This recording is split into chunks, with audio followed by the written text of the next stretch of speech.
কি ব্যাপার পিয়াদা? কিছু বলবে নাকি?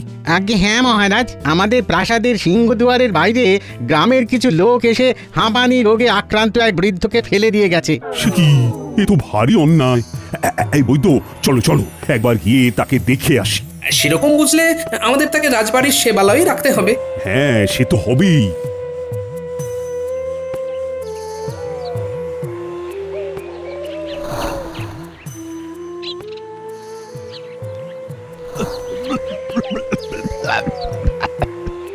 বাবা, এনাকে তো দেখেই মনে হচ্ছে ভীষণ অসুস্থ। বৈদ্যমশাই, একটু দেখুন তো। আপনার নাম কি? কোথায় থাকেন মশাই?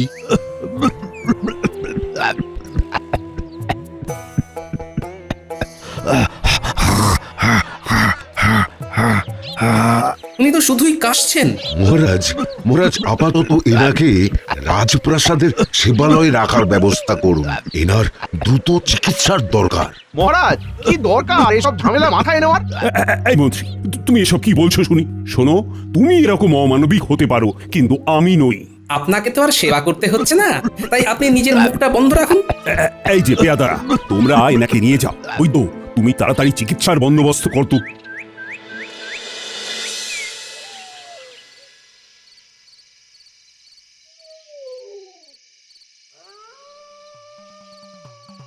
ঘরে যে বলছিলাম চাল ডাল শেষের মুখে, আজকে আনতে, তো সেগুলোর কি হলো? এত তাড়াতাড়ি চাল ডাল এসব শেষ হচ্ছে কি করে? আমি নিশ্চয়ই কাঁচা চাল ডাল মুচো করে খেয়ে রাখি না। তুমি তো জানোই ঘরে এখন অতিরিক্ত 2 জন মানুষ এসে রয়েছেন। আরে ওইটাই তো কথা, ওই দুজন বুড়ো বুড়িকে খাওয়াতে গিয়ে আর তাদের বাতের ব্যথার মালিশের তেল কিনতে গিয়ে শুধু খরচ আর খরচ। আর কতদিন চলবে? ছি ছি ছি, তুমি এইরকম করে আমার পিসি ঠাকুমা নকাকার নামে কটু কথা বলতে পারলে?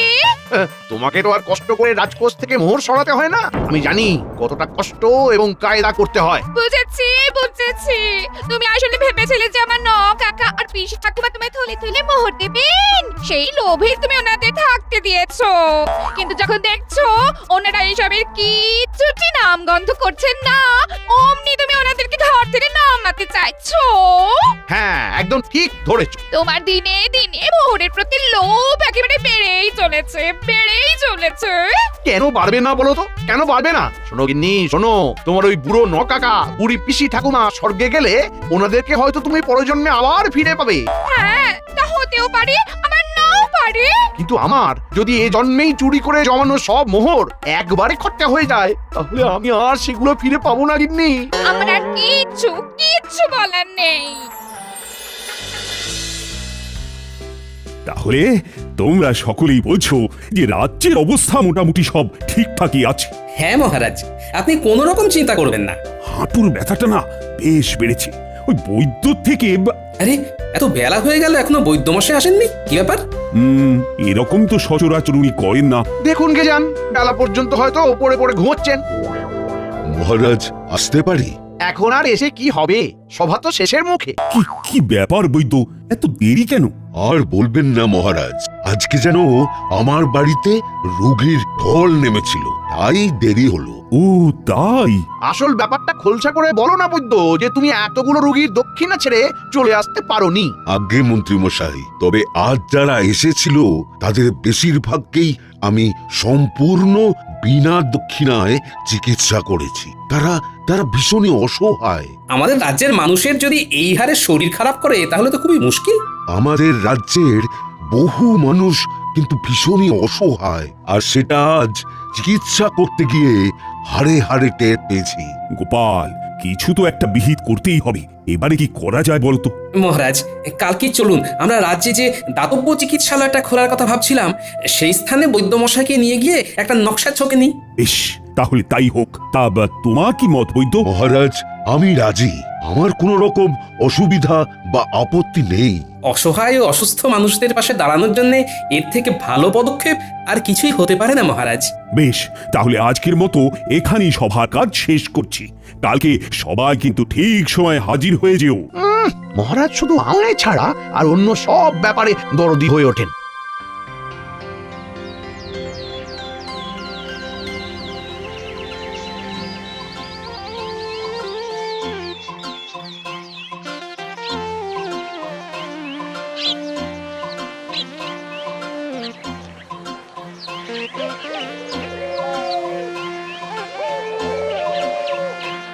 কে মাছগুলো সব টাটকা তো? আরে হ্যাঁ গো গোপাল দাদা, এই তো তুমি আসার আগেই মন্ত্রী মশাই এই মাছই নিয়ে গেল। কি মন্ত্রী মশাই এসেছিল? আচ্ছা 1 কেজি মতো মাছ দে দেখি। যাক, অনেক বাজার হয়ে গেল। উফ, পুরো ফতুর হয়ে গেলাম। ঘটা চল শিগগির মন্ত্রীকে পাকড়াও করি। দেখ আমাদের পাওনা মোহর দেওয়ার বেলায় শুধু শুধু ওই নেই নেই করে। এদিকে দেখো বাজারের ঘটা থলে থেকে বেরিয়ে আসছে কচি সজনের ডাঁটা। ও মন্ত্রী মশাই, এই কে রে? এই তো আমরা এখন এখানে কি করতে এসেছিস তোরা? আমাদের পাওনা মোহরগুলো নিতে এসেছি। ওরে বাবা, আমি কি এখানেও মোহর নিয়ে এসেছি নাকি? তাছাড়া আমার এখন একটু টানাটানি চলছে। তোরা পরে তোদের পাওনা বুঝে নিস। এত কাঁড়ি কাঁড়ি বাজার করার বেলায় তো আপনার টানাটানি হয় না। যত টানাটানি আমাদের মোহরের বেলায়, তাই না? শোন শোন শোন, বলছি কি, এই এত কাঁড়ি কাঁড়ি বাজার করতে গিয়েই তো আমি ফতুর হয়ে যাচ্ছি। গিন্নির বাপের বাড়ির লোক এসেছে, সব মোহর চলে যাচ্ছে। তা ওনাদের কোথাও ওই কায়দা করে পাঠিয়ে দিন না। তারই পরিকল্পনা করছি, দেখি কি হয়। যাক যাক, বলছি তোরা বিকেলে একবার আয়, হ্যাঁ, আমার সাথে দেখা কর। দেখি যদি ওই সুযোগটা কাজে লাগিয়ে আমার ভান্ডার আর তোদের মন ভরানো যায়। বাহ বাহ বাহ। হলো তোর মাছ কাটা? হ্যাঁ, এ নাও দাদা, এ নাও তোমার মাছ। হ্যাঁ দে। আর এই নে 3 মোহর।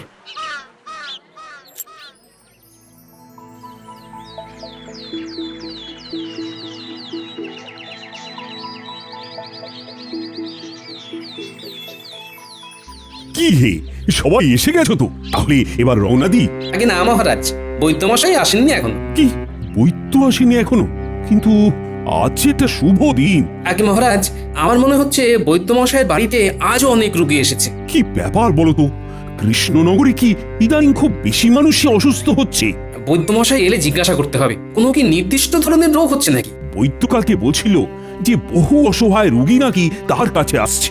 হ্যাঁ, এবারে কোন দিক দিয়ে তারা অসহায়, আর্থিক নাকি মানসিক, সেইটা জানতে হবে। গোপাল, ওই দেখো জনদরদি বৈদ্যমশাই আসছেন তোমাদের দল ভারী করতে। ক্ষমা করবেন মহারাজ, আদৌ অনেক বেশি রোগী ছিল, তাই দেরি হয়ে গেল। কি ব্যাপার বলুন তো বৈদ্যমশাই, কোনো নির্দিষ্ট রোগের রোগীদের ভিড় কি বেশি হচ্ছে?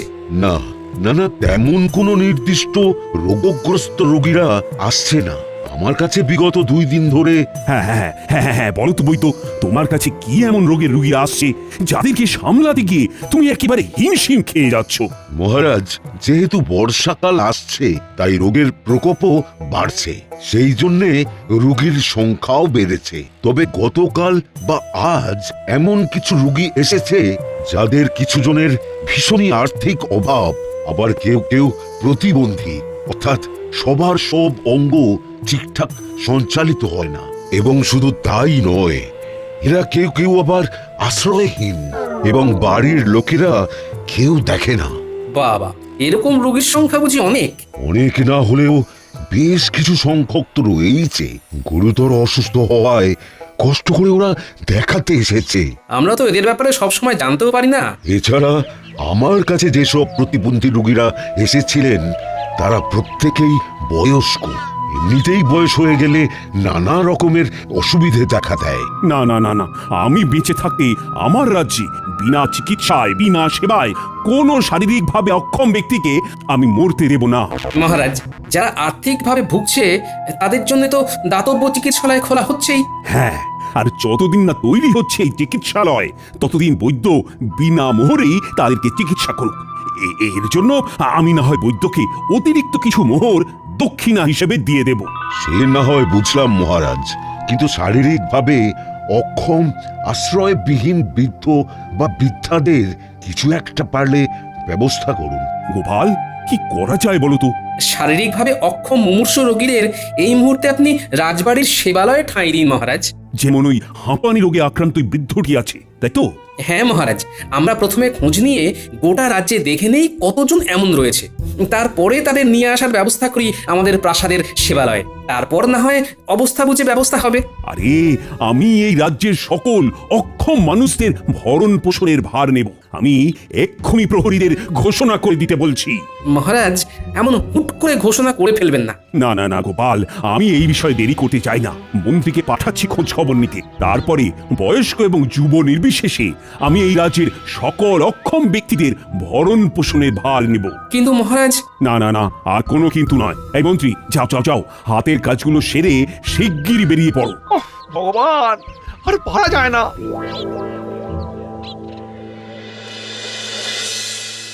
এই ঘটা আর কতক্ষণ দাঁড়াবো রে? আর একটু দাঁড়াতেই হবে, না হলে মন্ত্রী কখন এখান দিয়ে গড়ে চলে যাবে ধরতেও পারবো না। হ্যাঁ, আর মোহরগুলো পাওয়া হবে না। কিন্তু সেই সকাল থেকে দাঁড়িয়ে আছি, মহারাজকেও তো বেরোতে দেখলাম না, অথচ মন্ত্রী বলেছিল বেরোবে। এই এই ঘটা, মন্ত্রী আসছে, ওই দেখ। চল চল গিয়ে পাকড়াও করি। উফ, এদের আর বুড়ো বুড়ি নিয়ে আদিক্ষেত আর শেষ হয় না। আরে ও মন্ত্রী মশাই, কোথায় যান? আমাদের দিকে একটুখানি তাকান, সেই সকাল থেকে দাঁড়িয়ে। ও ও, তোরা ঠিক এসে গেছিস? মোহরের টানে কি আর না এসে পারি? শোন শোন, আজ মহারাজ বাইরে যাননি, তাই আমিও সুবিধা করতে পারিনি। এখন কাজে বেরোচ্ছি, পরে আসিস। হ্যাঁ, কি কাজ মন্ত্রী মশাই? গোপালের বুদ্ধিতে মহারাজের মনে হয়েছে যে আমাদের রাজ্যের সকল আশ্রয়হীন ও শারীরিকভাবে অক্ষম অসুস্থ মানুষদের ভরণ পোষণের ভার নেবেন। বাহ, এ তো বেশ ভালো কথা, কিন্তু তার জন্য আপনি চললেন কোথায়? শারীরিকভাবে অক্ষম রোগীর সাথে নাকি? ধুর, আমার উপর ভার পড়েছে রাজ্যে কতজন এমন রুগী আছে সেই খবরটা নেওয়ার। মন্ত্রী মশাই, এইটাই আপনার সুবর্ণ সুযোগ, মোটে কিন্তু হাতছাড়া করবেন না। কেন রে ঘটা? আমার এতে কি সুরাহা হবে শুনি? মহারাজ যখন অক্ষম ব্যক্তিদের ভরণ পোষণের ভার নেওয়ার সিদ্ধান্ত নিয়েছেনই, তখন এই সুযোগে আপনার বাড়ির ওই 2 অতিথিকেও মহারাজের সেবালয়ে পাঠিয়ে দিন। মন্দ বলিসনি, মন্দ বলিসনি, কিন্তু কিন্তু ওনারা তো সুস্থ, শারীরিকভাবে অক্ষম তো নয়। আরে বাবা, অভিনয় করতে দোষ কি? আমি তো ভাবছি কিছু সুস্থ লোককেও এইরকম অক্ষম সাজিয়ে রাজ সেবালয়ে পাঠিয়ে দেব। রাজবাড়ির 2 বেলা খাওয়া, ওদের দ্বারা আমরাও কিছু অতিরিক্ত খাবার পেয়ে যাব। মন্ত্রীমশাই, মন্ত্রীমশাই, একটু ভেবে দেখুন ব্যাপারখানা। ভালোই বলেছিস।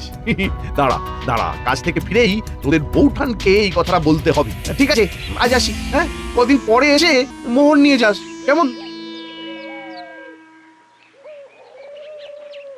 কিরে বটা, তুইও আসবি নাকি ওই পা ভাঙার নাম করে? তা এলেই হয়, মন্ত্রী মশাইও চমকে উঠবে।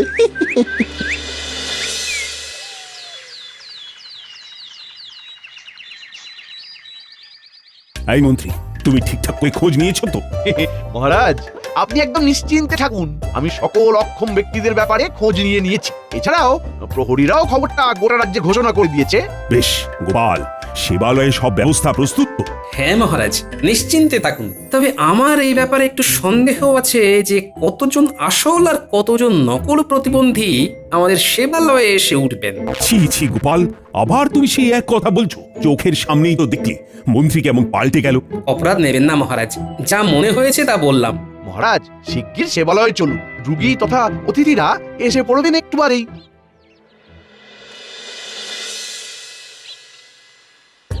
আসুন আসুন, সকলে আসুন। এই আলয়কে আপনাদের নিজেদেরই মনে করবেন, আর আপনাদের কোনো চিন্তা নেই। এবার থেকে আমি ও আমার সভাসদরা সর্বদা আপনাদের পাশে থাকবো। আমি তাহলে গুনছি মহারাজ, 1 2 3 4। কি বটা? দেখুন না, জ্বর সারছে না, তার মধ্যে যেই পাটা ভেঙে গেছিল সেটা নিয়ে আর সোজা হয়ে চলতে পারছি না, বেঁকে গেছি। সে কি? এ বাবা, না না না না না, ঠিক আছে ঠিক আছে, ভেতরে যাও ভেতরে যাও। মহারাজ, এ বটাকে ঢুকতে দেবেন না। আমি ওকে একদিন আগেই সম্পূর্ণ সুস্থ অবস্থায় দেখলাম। এসব ওর ছল মহারাজ।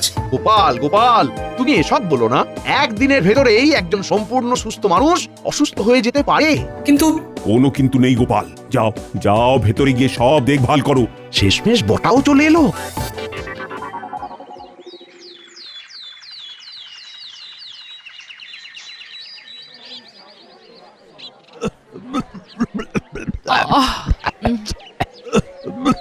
কি হাঁচি কাশির আওয়াজ আসছে সেবালয় থেকে।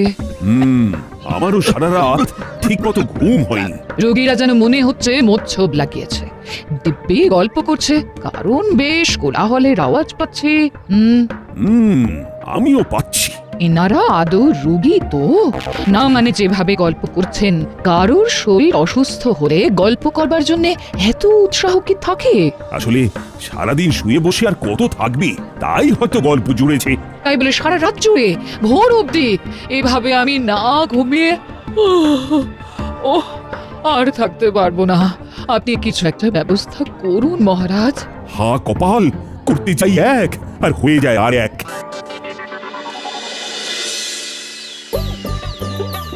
তাহলে রুগীদের খাবারও তৈরি, ওদিকে পথ্য তৈরি হয়ে গেছে। এই তো গোপাল এখন হেসেলে ব্যস্ত আছে, এই সুযোগে বটাকে আমার খাবারের পাত্রটা দিয়ে আসি। রাজবাড়ির খাবার বলে কথা। যাই, এবারে তাহলে সেবালয়ে ঘুরে আসি।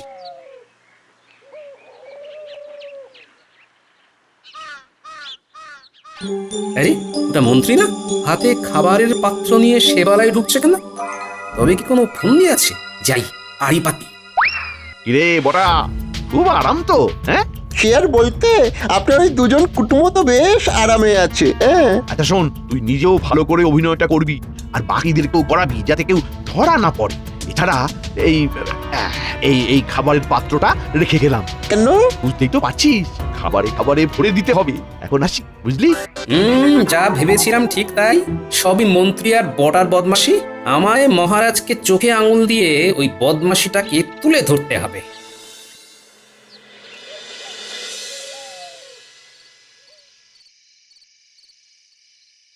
বলো দাদু, আমাদের ডেকেছিলে? কোনো দরকার ছিল কি? দরকার মানে ভীষণ দরকার। রাজবাড়ির সেবালয়ে জানালার নিচে ধুনো জেলে ধোঁয়া উঠাতে হবে, এমন ভাবে যাতে দেখে মনে হয় আগুন জ্বলছে। আর তা আজ ভোর রাত্রে করতে হবে। ধোঁয়া দেওয়ার কাজে তোদেরকে সাহায্য করবে ওই পুঁটির বাবা। কিন্তু দাদু এমন কাজ করবে কেন? মহারাজকে নিজের চোখে মন্ত্রীমশাইয়ের ষড়যন্ত্রটা দেখাবো বলে। রাজসেবালয়ে কিছু শারীরিকভাবে অক্ষম প্রতিবন্ধী ছাড়াও এমন কিছু মানুষ এসেছে যারা সম্পূর্ণ অভিনয় করছে। হ্যাঁ আচ্ছা, তাহলে বুঝি ওরা একদম সুস্থ? হ্যাঁ, রাজবাড়ির আরাম আর খাওয়া দাওয়া কে না চায় বল? এই ভাবনাটা আমার আগে থেকেই ছিল, বুঝলি? মহারাজকে বলেও ছিলাম, উনি বিশ্বাস করেননি। কিন্তু আজ নিজের কানে মন্ত্রী আর বটার কথা আমি শুনেছি, তাই আর ছাড়বো না। সব বদমাশি একেবারে ফাঁস করবো। চিন্তা করো না দাদু, আমরা আছি তোমার সাথে। তুমি হাত দিলেই চলে আসবো। দাদু, আর একটু পরেই ভোর হবে, আর তখনই ধুনোটা জ্বালতে হবে। একদম একদম। আরে ওরা কারা? মন্ত্রী আর ঘটানা? হ্যাঁ তাই তো, সাথে বড় বড় দুখানা ঝোলা। হেসেলের দিকে যাচ্ছে। নিশ্চয়ই আনাজপাতি চুরি করবে। ও মন্ত্রী মশাই, বলছি এই আলু আর পেঁয়াজ ছাড়াও আরো যেসব আনাজপাতি আছে সেগুলো কি ওই বস্তায় ঢোকাবো? হ্যাঁ হ্যাঁ, সব ঢোকা সব ঢোকা, যতদিন না বাজার করতে হয়।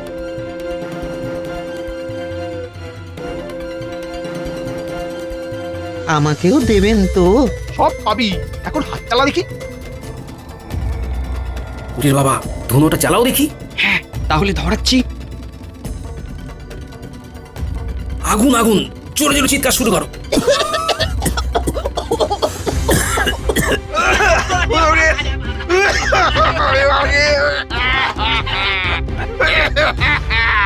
আগুন আগুন আগুন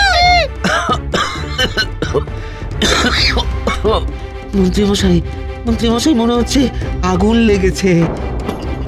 হ্যাঁ হ্যাঁ, এত ধোঁয়া। উড়ে বাবা, এই পালাই পালাই। আরে বাবারে, কি ধোঁয়া! সেবালয়ে যেতে হবে। ওখানে ওখানে সব অসুস্থ মানুষ, সবাইকে রক্ষা করতে হবে। আগুন আগুন! পালাও পালাও। উফ, আমাকে আমাকে কেউ তোলো। আমাকেও কেউ তুলে দাও। আসুন মহারাজ, উঠুন। ওদিকে আপনি যাদের অক্ষম রোগী ভেবেছিলেন, মন্ত্রীমশাই তাদের জন্য আনা কাঁচা আনাজপাতি ঘটাকে নিয়ে চুরি করতে এসেছিলেন। রুগী ভেবেছিলাম মানে? আরে ওরা তো সব রুগী। ওরা সবাই আসল রোগী নয় মহারাজ, আর এটা আগুনের ধোঁয়াও নয়, ধুনোর ধোঁয়া। এবং আমি আপনাকে প্রমাণ দেওয়ার জন্য এই চাতুরিটা করেছি।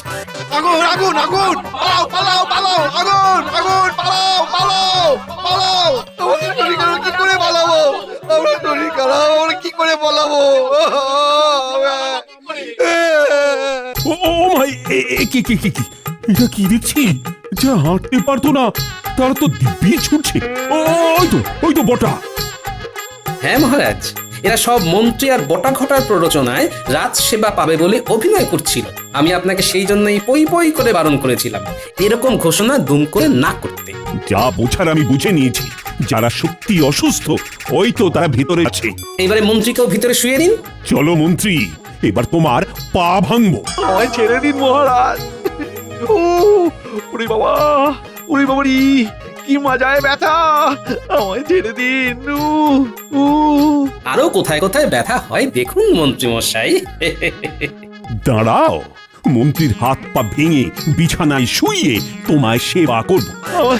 আমায় ছেড়ে দিন মহারাজ, আর হবে না। আমার সব পরিকল্পনা জলে চলে গেল, সব জলে চলে গেল।